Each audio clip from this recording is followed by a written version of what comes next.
Hey, my friend. In this episode, we're going to talk about what is known as the Catch-22 paradox. Well, it's known that because I'm calling it that. And this is exactly where the rubber meets the road if indeed you're seeing little growth or basically stagnant growth year after year after year. There's something going on. And until you crack the code on this Catch-22 paradox, you'll continue to have this lack of momentum, this lack of consistency, and this lack of focus. So, on this episode, we're going to go in the cracks like we always do and have a good time. So, stay tuned. I'm Adam Kadu, and it's time to master the art of real heart alignment, where you live, work, and play from your personal power as energy aligns, your gifts flow, and life simply works. These life-changing conversations are designed to help you to see what you're not seeing, hear what you're not hearing, and to be who you're not being, as the world needs more heart-centered leaders now more than ever. Are you ready to say no to living a half-hearted life and say yes instead to boldly living from a place of real heart alignment? Welcome to the Adam Kadu podcast. All right, welcome back to another episode of the Adam Kadu podcast. Today, we're talking about that Catch-22 paradox I was just mentioning in the intro. This is something that I've been toying with, playing with a little bit. I'm very intentional in setting time for myself to think. You know, we're thinking all day long on autopilot, but are you taking time for yourself to actually sit down and think, come up with new ideas, new perspectives in order to solve the problems, if you will, quote unquote problem, because there's never a problem unless we call it a problem. If we label it a problem, then it's a problem. Otherwise, it might just be another day for somebody else. It might be a good day for somebody else in a third world country. They're like, you know, I'll take your problems all day, any day. Throw them at me. I'll take them. You're complaining about your problems. Like, y'all ain't got problems. So in this conversation, we're going to have some fun. We're going to go in the cracks. We're going to go into the depths of our minds a little bit and to figure out what's really going on if you're seeing lack of growth, or if you just feel that there's something getting ready to explode, some breakthrough that's around the corner, but it just won't rear its pretty little face. You just don't see it. You're waiting. You're ready. You're doing all the things. You're manifesting and you're in a good place energetically, and you're doing your mantras and affirmations, and you're meditating and you're doing your yogas and all this stuff. You're in a good place, but where is it? This might hold the key for you here today. Okay, so back to the Catch-22 paradox. I love having conversations about the razor's edge, because a lot of times we think things are the way they are, but there's this so fine of a line that we could literally slip off to the other side without even knowing it. I often refer to this as the gray area as well.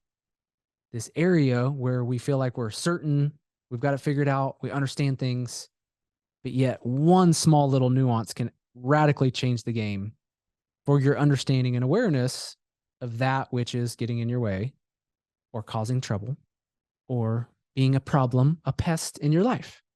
So a lot of times as entrepreneurs, we go out on this journey of creating, let's just say if you're in the education space of creating curriculum, you're a knowledge worker, you've got a lot of knowledge in your head, a lot of heart in your heart, and you want to help people. And so the work that we usually set out to do, and this has been me my entire career as an entrepreneur, is usually the work that's troubling us the most. So for an example, when I first started getting into the digital space, you know, before I got into, you know, coaching and creating curriculum and you know, courses and things of that nature, group coaching programs, I ran a digital marketing agency. I was helping entrepreneurs with social media, Facebook ads, Google ads, all this stuff. And that's because I was highly interested in cracking the code for myself. And I knew that this was going to be a new wave. And so this was a personal learning for me. Being I was in that learning, I wanted to share and practice with others and to be able to, you know, make some money in doing so. And so that was where things all started. I got to a point, I learned what I needed to learn. I didn't love, you know, working with some of my clients and, you know, just always turnovers could happen at any moment, and you're at that next mercy of having a new client. So there were just a lot of moving pieces, a lot of complexities. And when I moved back to my hometown of Chinook, Kansas, which is a community of 10,000 people, previously before that, I was in a community of 200,000 people. So I could walk out my back door and pop into a business and have a good opportunity to sign somebody up, because there's multiple businesses, tons of opportunity for reach, tons of opportunity for growth. But coming back to my hometown of Chinook, Kansas, things were a little bit more conservative. And the clients I was working with at that time, they really needed a lot of hand-holding. They needed a lot of convincing to take me up on this opportunity to become more digital in their business, because a lot of people, surprisingly or not, thought social media and internet marketing was a fad. This is back in like 2011, 2012. And it just got to a point where I was like, I'm just so burnt out. I'm tired of hearing no. I was getting beat up, and just like my clients were just, even if they were getting results, they wouldn't say anything. And if they're having a slow month, it was all on me. It was a lot.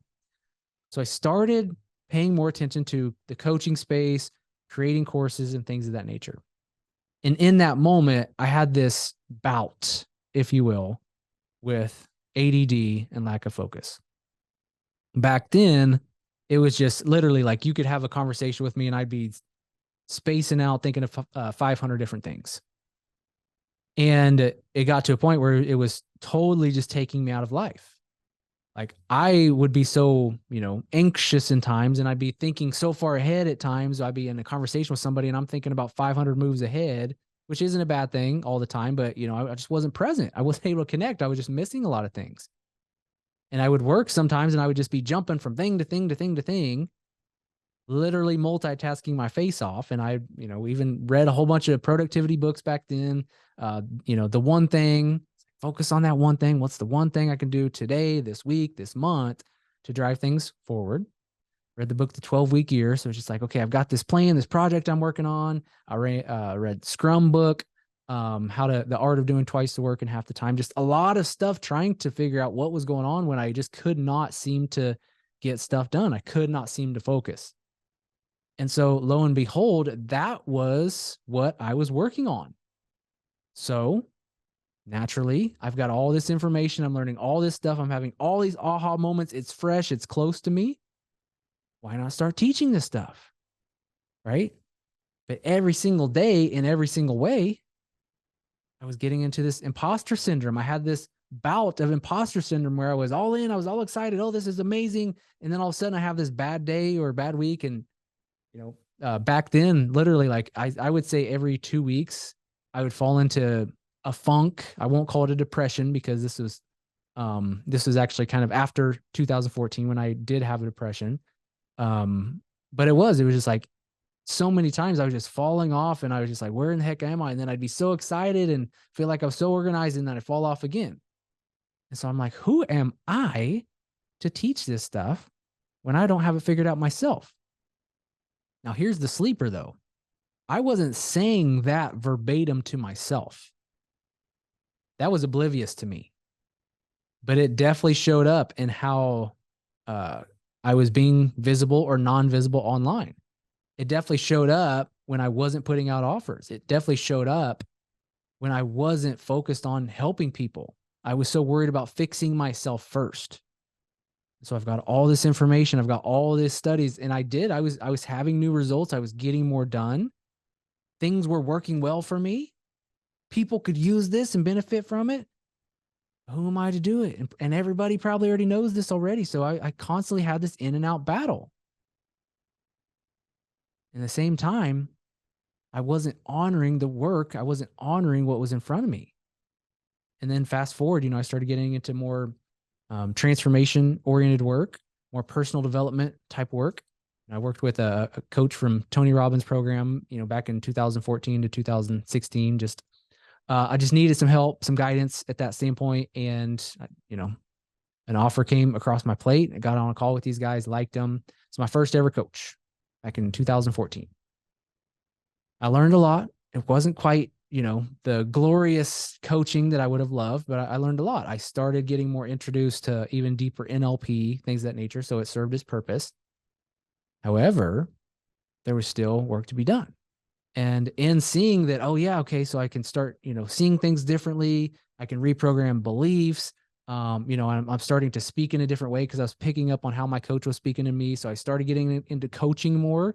And all of a sudden I'm like, okay, I forget the focus thing. I'm kind of over that. I was getting kind of bored of it anyways, because I didn't want to talk about time blocking and all these productivity hacks that I was learning, putting things in your calendar and all this. It just, for me, it was like there was something bigger at play here. And so I shift to this transformation work. And then the same thing happens. It's like I grew a level. I'm learning this new stuff. I'm excited about it. It's working well for me. But who am I to go help people when I don't have it all figured out myself?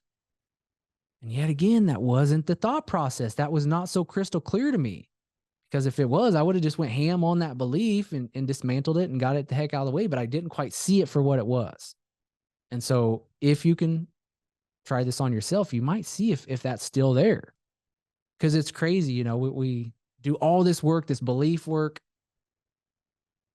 and we think we got it eradicated. Like it's gone, it's dusted, never coming back. I'm good. And all of a sudden, at times, life kind of kicks you around, or have some bad days, some bad weeks, whatever the case may be. And all of a sudden, it seems like these neural networks that we thought we had shifted and covered up and got out of the way, open back up. Those highways, right? Fall back right into some of our patterns.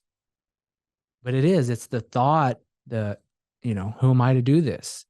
It's the belief that you have to be at a certain level. You have to have so much information. You have to have so many processes and, have to have all your stuff dialed in. You have to have your program that's just, to the nines perfect before you can go help people. Like really go help people. I know you're helping people now. I know you've got your clients coming in, but to really stand for this, that's absolutely huge. So I do this messaging call, my absolute favorite thing in my business to do. I usually add this on as a bonus for certain affiliate programs and things of that nature that I sell for some of my mentors, like Mr. James Wedmore. Got a affiliate promotion coming up for him. So if you're not in Business by Design yet, keep an eye on some stuff. Send me a note. I've got a great things happening with that when it comes to his Rise of the Digital CEO series, which you might have even watched before, but it gets better and better and better. And that's the information you need to really solidify a more stronger foundation in your business. So I literally it's hard pressed for me to work with entrepreneurs that don't have Business by Design at their disposal, because it's so easy for me to refer to certain things in the process land. Otherwise, I got to get into those nuances myself, which just takes away from some of the high level messaging and strategy and consulting and coaching and personal development conversations that I have with my clients. Anyways, on that note, this call, and I usually charge for one-off calls on this just $497. I feel like that's a no-brainer offer to me. This messaging call, 60-minute call, I've done it with over 100, I think around 150 entrepreneurs now. I've heard so many times at the end of this call is like, wow, I want my program now. Like, I love this. Like, I see it clearly, and like, I would buy this. Like, I know you would, because that's your work. And when I say that's your work, this is the catch-22 here. There's a couple things happening with your message, with your offers, with what you're creating right now. There's two things that must be transpiring right freaking now, or else it's not going to take off. And it's such a catch-22. It's such a paradox to be in.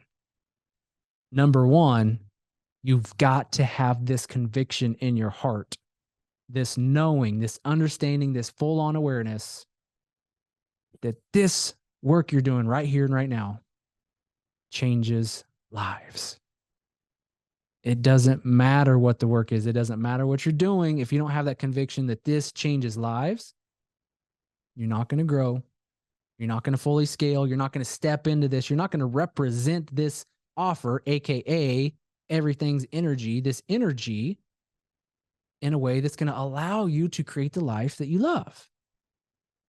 So you must, if I shall say must, honor your message and honor your offer.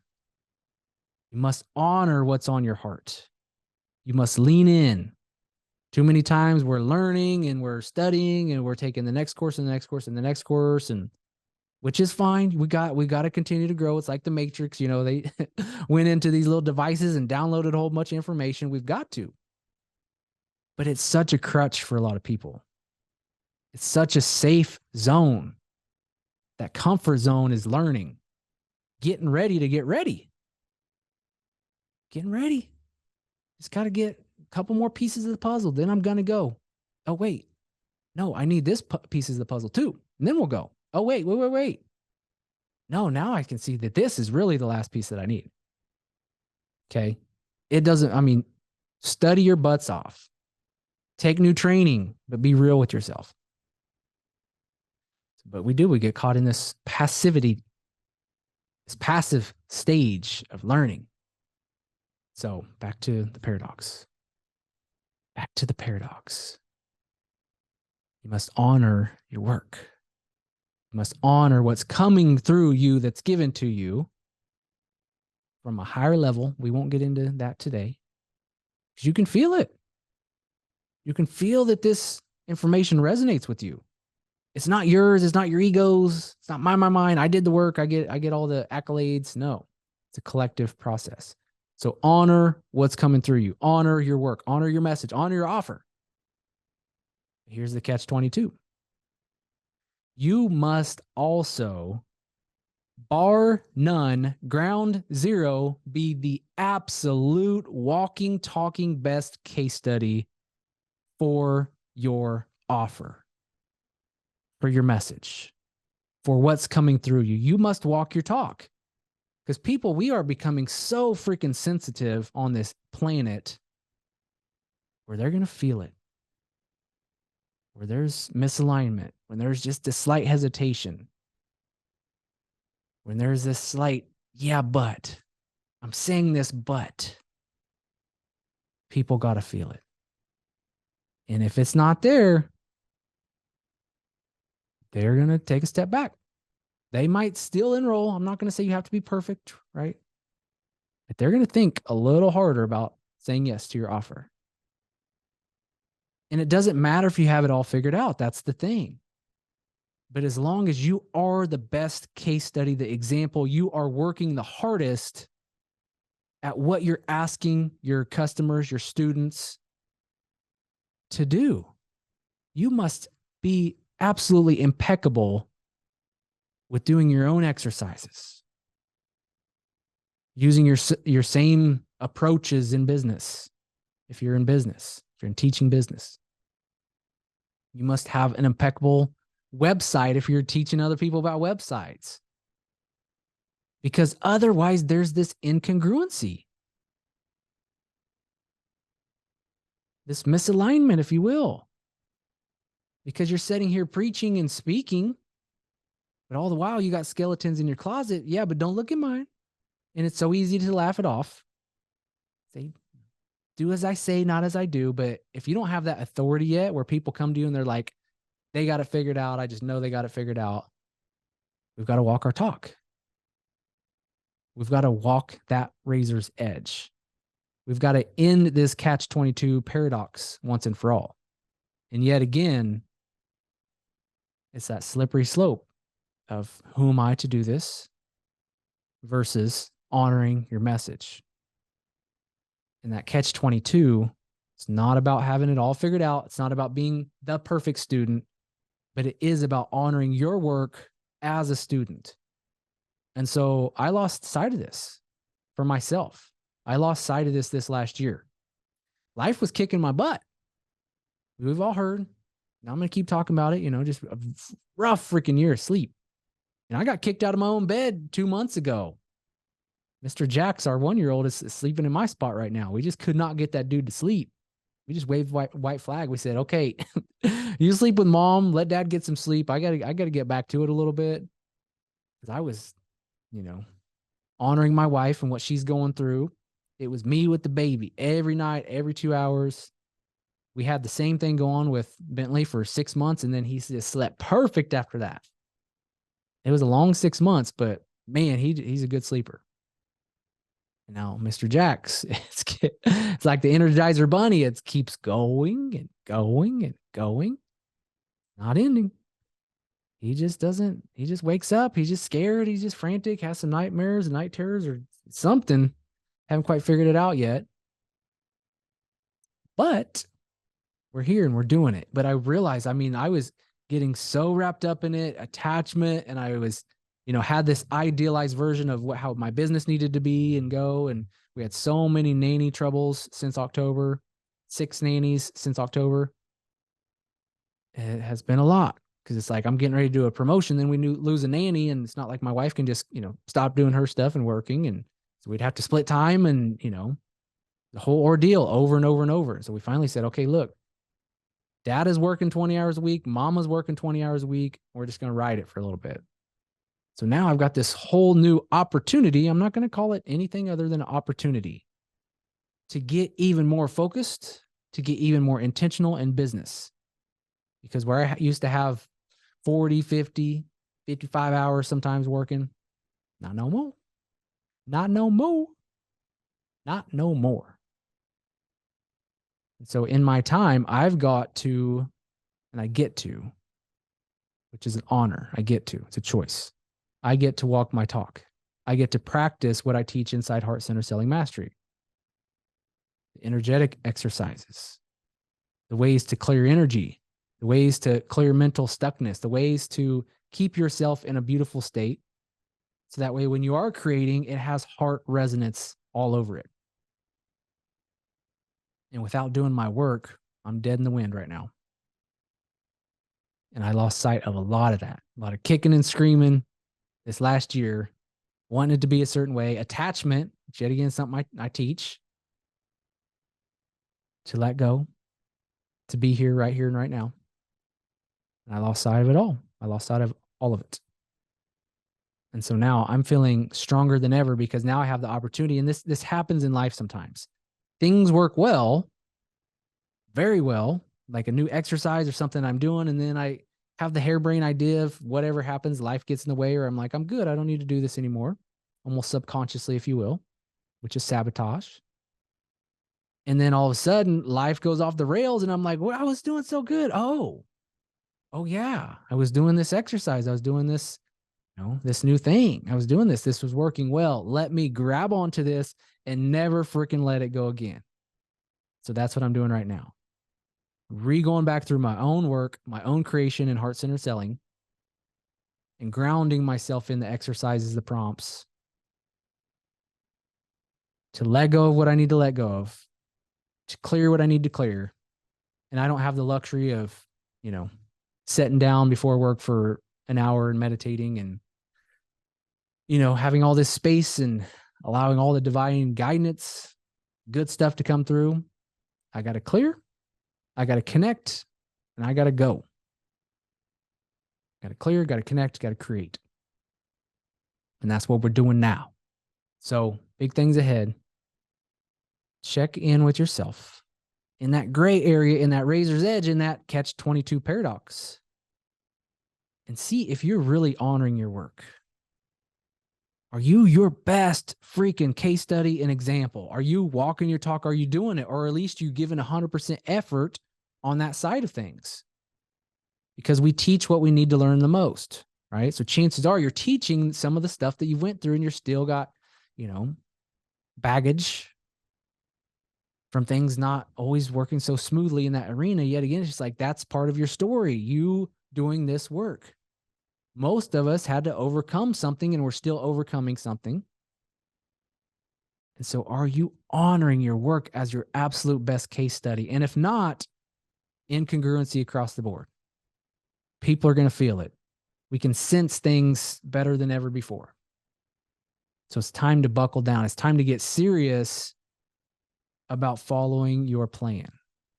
Two things will happen. One, you're going to start standing out because there's going to be resonance in your message. There's going to be truth in your message. And two, your program, your message, your offers, everything you're doing right now is going to get so much better. I'm revamping heart-centered selling mastery, taking it to a brand new level. Everything's becoming so much more clear. I'm streamlining some stuff, but I'm also adding to it. And I'm freaking excited, and you should be excited too. So I've got some big things ahead. So if you're interested in getting on the wait list for Heart-Centered Selling Mastery, so when we kick the doors down, open that puppy up again, you'll be raring to go. Also, if you're interested in signing up for James's free series, Rise of Digital CEO, send me a note on IG and I'll get you that link, because I want you to do two things. One is pay attention to that training from a marketing standpoint. Why is he saying what he's saying? Why is he doing what he's doing? There's a lot of marketing psychology behind what James does and myself does. And two, if you do decide to enroll in Business by Design, if you're not a student just yet, keep a close eye on, because you could potentially sign up with me, get that messaging call, gain absolute radical clarity to where at the end of the call, you're going to say, I want my program. I'm buying this. Like, I've got the conviction. This is the work. This is it. I'm honoring this stuff. I'm going to be my best case study. I'm going to be the best person out here to teach this. And I'm going to freaking scream from the rooftops that this work matters and this stuff works, because you know in your heart it works, because you've seen it, you're living it, you're experiencing it. That congruency there will take you to a new level. Chances are, if you've been stagnant and stuck at the same level, that's it. That's the paradox. That's the catch-22. So this was a fun episode to do. Go in the depths of your mind, get real with yourself, and ask yourself, are you really honoring your work? If you're not, it could be a standpoint of misalignment, or it could just be there's some fear there. Something blocking you from going all in. So feel it. Tune into it. Use that intuition. Ask for higher guidance. Connect deeper with the energies around you. And go freaking help somebody today. Y'all know it. The world needs more heart-centered leaders now more than ever. It's no better time than now. And show up with all your heart, fighting for yourself and fighting for your people. Because they're ready. They're waiting on you to show up in a certain way. The way that you know you can show up, but it's got to have that conviction. Got to have that alignment. You can't be caught in this catch-22. So let's do the work. Let's rattle and shake free what we need to shake free, and let's step into the energy of that next level version of you. And if you need any help, guidance, coaching along the way, I'm here for you. So stay tuned to more episodes of the Adam Could Do podcast. Send me a note on IG. Drop me a comment. We're also putting these on YouTube. I'm also doing some fun things over on YouTube. So we got a vlog going. You see my cute little kids, and also some behind the scenes of some of the stuff that I've been going through. A lot of fun. A lot of fun. So tune in. Let me know how else I can help. And until next time, go help somebody. The world needs it, y'all. Let's go. Let's go. Thank you for listening to another episode of the Adam Could Do podcast. If you would, take a moment to subscribe and click the bell icon so that way you get notified when future episodes air. Now, here's the thing. If you are looking for the show notes, you can find a link to those below. If you're looking for the handles of the guests that I've been interviewing, things of that nature, you'll find that here. And if there's anything else that stood out to you in the episode, or if there's anything I can do for you, please leave a comment below, or for sure message me on Instagram if you'd like, as I'm always looking to hear what's working well for you and what caught your interest about the Adam Could Do podcast. So, time to go, time to change the world, time to help more people. Are you ready? Let's go do this thing. The world needs more leaders. So thanks again for listening to the Adam Could Do podcast.